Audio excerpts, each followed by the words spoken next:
Jak-1 to pierwszy samolot wywodzący się ze sławetnego biura projektowego Jakowlewa. Samolot zyskał opinię solidnej i łatwej w utrzymaniu maszyny. Był lubiany zarówno przez pilotów, jak i obsługę naziemną, a co ciekawe był jednym z najmniejszych i najlżejszych myśliwców II wojny światowej. Bardzo dobry stosunek mocy do niskiej masy sprawiał, że samolot uzyskiwał doskonałe osiągi, co czyniło go groźnym przeciwnikiem na polu bitwy. Pod koniec lat 30. radzieckie lotnictwo wojskowe odrzuciło potrzebę wprowadzenia nowych jednopłatowych myśliwców o osiągach porównywalnych z najnowszymi konstrukcjami zagranicznymi. Dopiero w styczniu 1939 roku radzieccy dowódcy obudzili się z ręką w nocniku i podczas narady na Kremlu ustalono najpilniejsze zadania radzieckiego przemysłu lotniczego, w których szczególny nacisk położono na jak najszybsze wdrożenie do produkcji nowoczesnych samolotów myśliwskich. W ciągu 2 lat do produkcji seryjnej skierowano 4 prototypy. I-200 Polikarpowa oznaczony następnie jako MiG-1, I-301 oznaczony następnie jako Łak-3, I-26 Jakowlewa, on najbardziej będzie nas interesował, bo będzie później przemianowany na Jaka-1 oraz I-180 Polikarpowa, gdzie następnie produkcja zostanie anulowana. Wiosną 1939 roku Stalin osobiście polecił Aleksandrowi Jakowlewowi zaprojektowanie szybkiego myśliwca zdolnego dorównywać brytyjskim Spitfire'om i niemieckim Messerschmittom. Docelowo I-26 miał być uzbrojony w 4 karabiny maszynowe SCHK kalibru 7,62 mm oraz 20 mm działko szwak, jednakże po wstępnych testach zdecydowano się na usunięcie 2 siódemek w celu redukcji masy i takie też uzbrojenie trafiało do seryjnych egzemplarzy.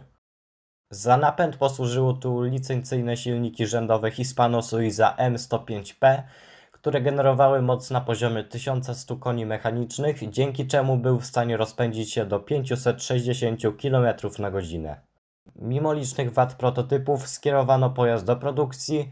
Był on rekomendowany na uzbrojenie lotnictwa, podkreślając dobrą stateczność w locie oraz manewrowość i łatwość pilotażu, zdecydowanie lepszą niż myśliwców I-15 i I-16. W grudniu 1940 roku wraz z wprowadzeniem nowego systemu nazewnictwa maszyna otrzymała oznaczenie Jak-1 od inicjałów konstruktora. W toku produkcji wdrażano w kolejnych seriach liczne poprawki i ulepszenia, jednakże samoloty produkowane do połowy 1941 roku w dalszym ciągu miały liczne wady, a późniejsze serie nadal prześladowały pewne problemy, głównie z chłodzeniem oleju. Od października 1941 roku zaczęto montować w samolotach radiostacje, które niestety rzutowały mocno na osiągi samolotu. Od lipca 1942 roku produkowano samoloty Jak-1 ze zmodernizowanym silnikiem M105F. Dzięki temu zwiększono moc silnika do 1180 koni mechanicznych, co umożliwiło podwieszenie pod skrzydłami 6 rakiet niekierowanych typu RS-82 lub 2 100-kilogramowych bomb. Bardzo ważnym punktem w rozwoju Jaka-1 była modyfikacja z czerwca 1942 roku, znana szerzej jako Jak-1B. Obniżono w nim tył kadłuba oraz zastosowano owiewkę w formie kroplowej, która umożliwiła szersze pole widzenia. Dzięki temu udało się polepszyć aerodynamikę samolotu, a co za tym idzie również zwiększyć jego osiągi. Ponadto zamieniono 2 KM 7 mm na 1 KWM kalibru 12,7 mm. Co ciekawe, na przełomie 1941 i 1942 roku wyprodukowano 830 samolotów w zimowym wariancie na składanych nartach, przystosowanych do operowania z zaśnieżonych lotnisk. W chwili wybuchu Wielkiej Wojny Ojczyźnianej niewiele jednostek było przeszkolonych do operowania tym sprzętem, poza tym większość z nich znajdowała się przy wschodniej granicy z Niemcami, przez co zostały one zniszczone lub porzucone w trakcie odwrotu. Rola Jaków w trakcie wojny zaczęła znacząco wzrastać podczas dalszych działań, zwłaszcza od walk pod Moskwą pod koniec 1941 roku. Oprócz lotnictwa radzieckiego, Jaki-1 były używane przez niektóre jednostki sojuszników. Najbardziej znany był pułk Normandii-Niemen złożony z pilotów francuskich walczących od marca 1943 roku na froncie wschodnim. Od września 1943 roku Jaki-1 używane były w polskim pierwszym pułku lotnictwa myśliwskiego Warszawa do końca wojny. Jak-1 okazał się najlepszym myśliwcem dostępnym dla Rosjan na początku wojny z Niemcami, na pewno lepszym od konkurencyjnych Łagów III i Migów III.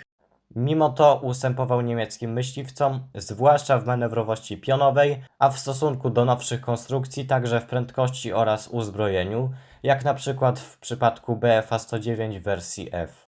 Miało natomiast lepszą manewrowość w poziomie i doświadczeni piloci mogli skutecznie walczyć z myśliwcami nieprzyjaciela w walce kołowej. Jego następcą stał się równie sławetny Jak-3, w którym wyeliminowano większość wad poprzednika. Łącznie wyprodukowano od marca 1940 roku do lipca 1944 roku około 8670 samolotów typu Jak-1. A tak prezentuje się klockowy model Jaka I i może na wstępie powiem trochę o skali. Jest on wykonany w skali 1 do 48, czyli w nowej skali dla myśliwców drugowojennych. I teraz co ja o niej myślę? Po pierwsze, oczywiście modele w tej skali są nieco tańsze, co jest na duży plus, no chociaż ja bym wolał, żeby sięgało one do tych 60 zł maksymalnie. Po drugie, jest to dobra baza pod własne konstrukcje. Naprawdę nie trzeba tutaj zbyt dużo klocków. Nie ma też tutaj takich elementów specjalistycznych, więc myślę, że to jest na pewno na plus. Po trzecie, jest ona łatwa w kolekcjonowaniu ze względu na swoje rozmiary. No te modele są czasami nawet 2 razy mniejsze od swoich odpowiedników w skali 1 do 32. No i mam nadzieję, że ta koncepcja będzie dalej kontynuowana, a nie tak jak czołgi w skali 1 do 48, gdzie w zasadzie Kobi raz na rok wyda jakiś model i to jest tyle w tym temacie. A tutaj w tych samolotach widzę naprawdę duży potencjał, ponieważ jest to taki swego rodzaju kompromis pomiędzy ładnie wyglądającym modelem, bo ten model naprawdę bardzo mi się podoba, a skalą, jaką reprezentuje. Więc myślę, że możemy przejść już spokojnie do omawiania modelu. Jest tutaj odwzorowany jeden z egzemplarzy pierwszego pułku lotnictwa myśliwskiego Warszawa. Tutaj o numerze 13 i z takim tutaj charakterystycznym malowaniem z boku kadłuba. Z przodu widzimy oczywiście śmigło. Jest ono trójłopatowe i naprawdę bardzo ono mi się podoba, ponieważ ma idealny kształt, jeśli chodzi o to do Jaka pierwszego, oraz po drugie ma idealne wymiary, więc myślę, że to jest naprawdę na plus. Kołpak jest ze skali 1 do 32 i no, nie wygląda może najgorzej, ale no faktycznie widać, że jest trochę zbyt duży. Tutaj po środku widzimy oczywiście działko 20 mm.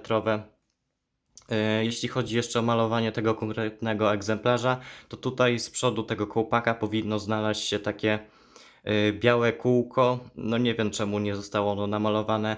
Myślę, że dałoby radę to naprawdę bardzo łatwym kosztem nadrukować. Tak samo tutaj można by było nadrukować taką rynnę karabinu maszynowego. Też nie wiadomo czemu jej tutaj nie mamy. Dalej tutaj widzimy oczywiście detale silnika. Sam samolot jest wykonany w bardzo ładnym trójbarwnym kamuflażu. To jest naprawdę bardzo warte odnotowania, bo wygląda on przez to naprawdę pięknie. Mamy tutaj oznaczenia polskie, także radzieckie. Tutaj oczywiście numer samolotu. Od spodu jest taki nowy kolor, bo ja bym go nazwał takim pastelowym niebieskim. Tutaj od spodu widzimy oczywiście golenie podwozia, które są niestety niechowane. Możemy sobie je tylko odczepić. Tutaj po środku jest co ciekawe dziura na podstawkę, której nie uraczymy w tym zestawie. No ale jakby ktoś miał jakąś wolną, to może sobie oczywiście ten samolot podczepić. Dalej tutaj widzimy chłodnicę oleju, tutaj jest zdaje się chłodnica wody.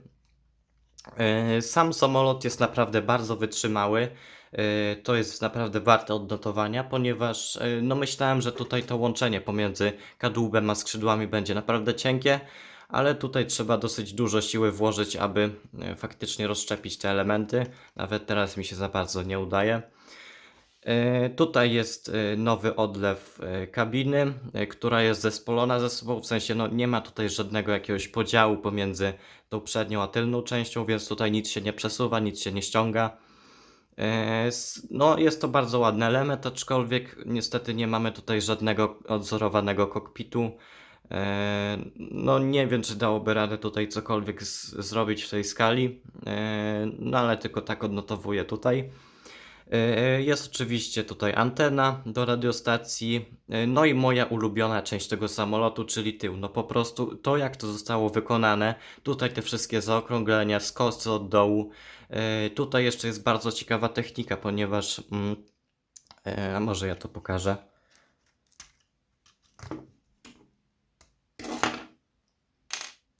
No tak to się prezentuje. Tutaj mamy te elementy z wypustem na bok. Jeszcze połączone taką płytką o grubości połowy płytki. Także myślę, że jest to naprawdę ciekawy element w budowaniu tego zestawu.